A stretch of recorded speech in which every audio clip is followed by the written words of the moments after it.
Alright, I want to start this video out by taking you on a tour of my favorite part of the house, which is the backyard and our patio area.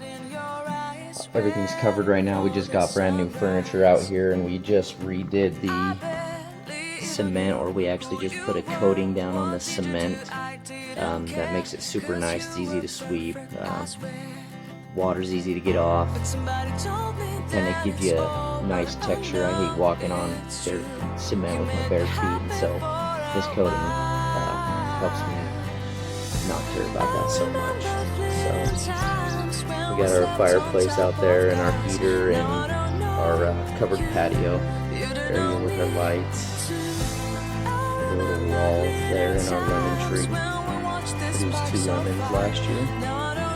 And then we have my outdoor barbecue. I built it completely myself. Sorry, I don't have a video on it. I did it a long time ago. Did the cement countertop, brick, framing, and then I just used our barbecue that we have. Pretty cool project. It's actually one of my favorite things that I've done. And then there is my perfect grass right now.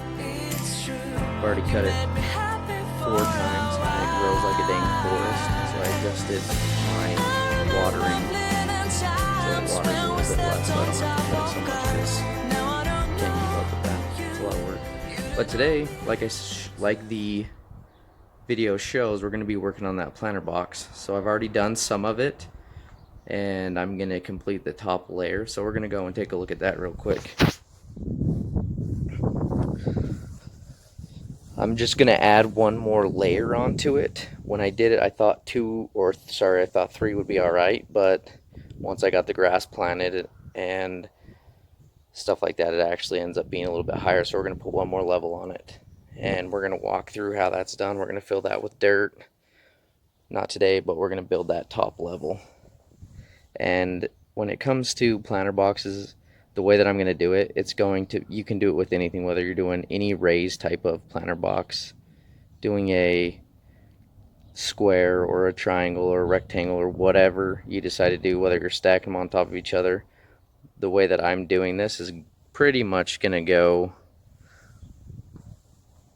the same as any other planter box. Mine just has the block wall as the back instead of doing a square. So we're going to get started on that today, and it should be relatively quick. And I'm going to walk through a bunch of details that I think you guys should make sure that you watch the entire video on some of the coatings that I'm going to put on it and how I get it to stick to the wall, my backboards and stuff like that, because there's a lot of good helpful tips that I think a lot of people skip and don't know, which is going to cause this wood planter box to actually last a really long time in the dirt. So stay tuned, we're going to get started on that.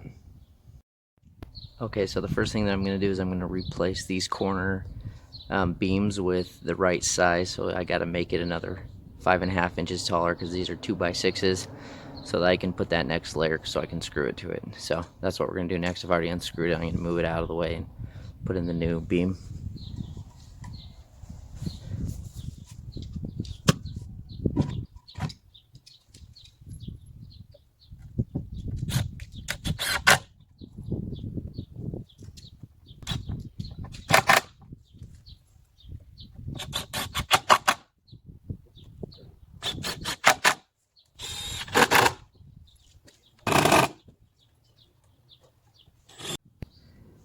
So you can see with that first beam, I'm just screwing 2 into each 2x6 to hold it up, and then in the corners I'm just doing that on each side. Can't really tell, but right around there. So it doesn't take much to hold them in place, so I just do 2 per board and it gets the job done.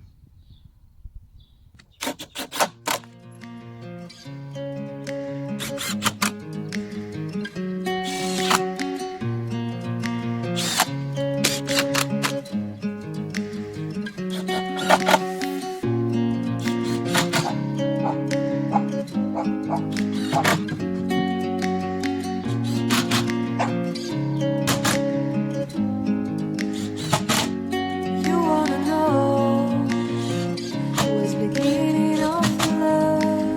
attached it to the beam right there.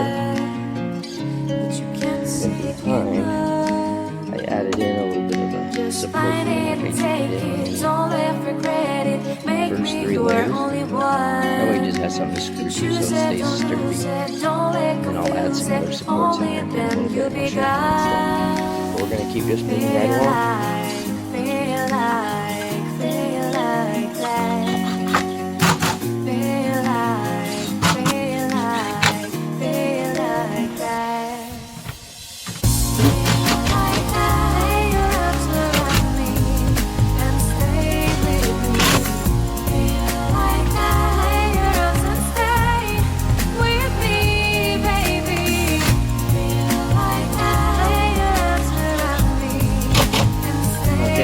Got that level all the way up, all across.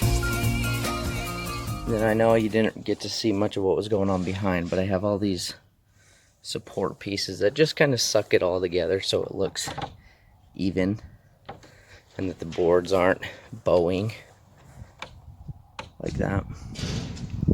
So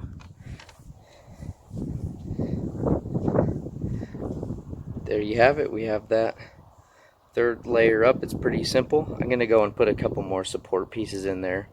Some of the boards are bowing out, so I'll tighten that all up and then we'll move on to the next step. But it looks really good.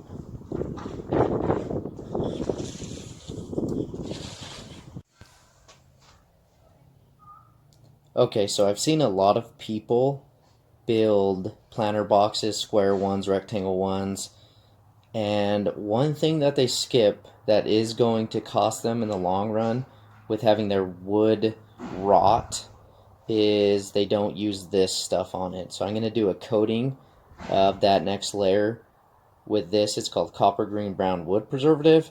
It's the exact same thing that they use to coat railroad ties before they put them down. And I mean, you can go out and see railroads that were built 30, 40, 50, 60 years ago, and the railroad ties are still rocking it. And so that's what we're going to coat this in, because the sprinklers hit it, the dirt is going to get up against it, and eventually it could rot, but putting this stuff down is going to completely prevent that. So if you're going to do a planter box, make sure you coat it with this stuff. It'll make it last 20, 30 years getting wet with dirt on it. It's not going to rot. One thing I forgot to mention as I was talking about this product is it is going to stink up your yard for a couple of days. It usually smells like oil, but it does go away after about a day or two, just because of how strong the product is.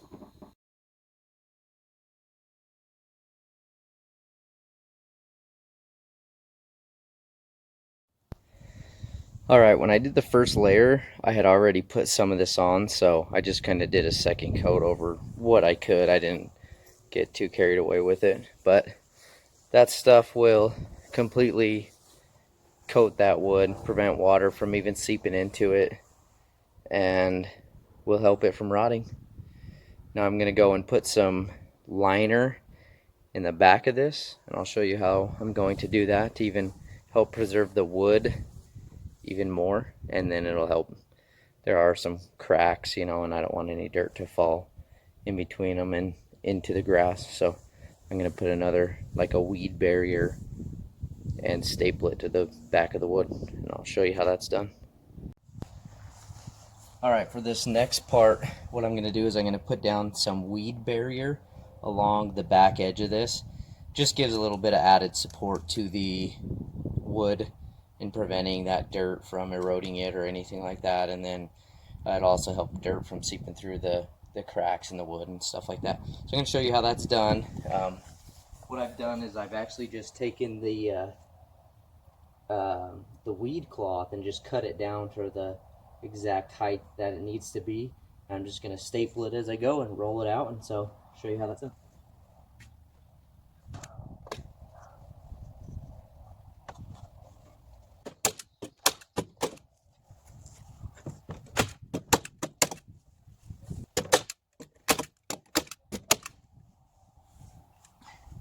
So as you can tell, I just run that all the way along the back edge like that. That's just going to add some support, and I'll take and staple it down, but I'm just going to roll that all the way along the entire thing, and I'll finish that, and then I'll walk you through what it looks like in the end. But that's really just the gist. It's pretty simple. So I finished it all up, got that added layer on there, got my coating on it, that green copper coating, and then I'll show you that I lined it with that weed barrier. That's just going to help get a little bit more protection on that wood, and then help any dirt to seep through any of the cracks in the 2x6s, because they aren't completely snug. So that'll just help with that. Something that I also haven't mentioned is the white paint that I put on the brick along the back side of the planter boxes. That's just to help also prevent that brick from having any issues with the dirt in the long run. So a lot of this is just some preventative stuff that is going to make this planter box last a lot longer than just nailing up some 2x6s and calling it good. I mean, that wood's not going to last very long. So just did a bunch of preventative maintenance on this up front, so I don't have to do any work on it on the back end. I'm really happy with it. I'm going to be filling it with dirt and getting it all planted with some of our favorite green plants to kind of block out some of that block wall and just give us something nice to look at when we're hanging out in our cool patio area. So be looking for a part 2. I will run the drip line and do all the planning, and I'll do that in another video. So I hope you enjoyed it. If you did, subscribe to our channel, where we'll have a bunch more videos just like this. Just a little simple project, DIY planter box that will help add any sort of looks to your yard. Thanks for watching.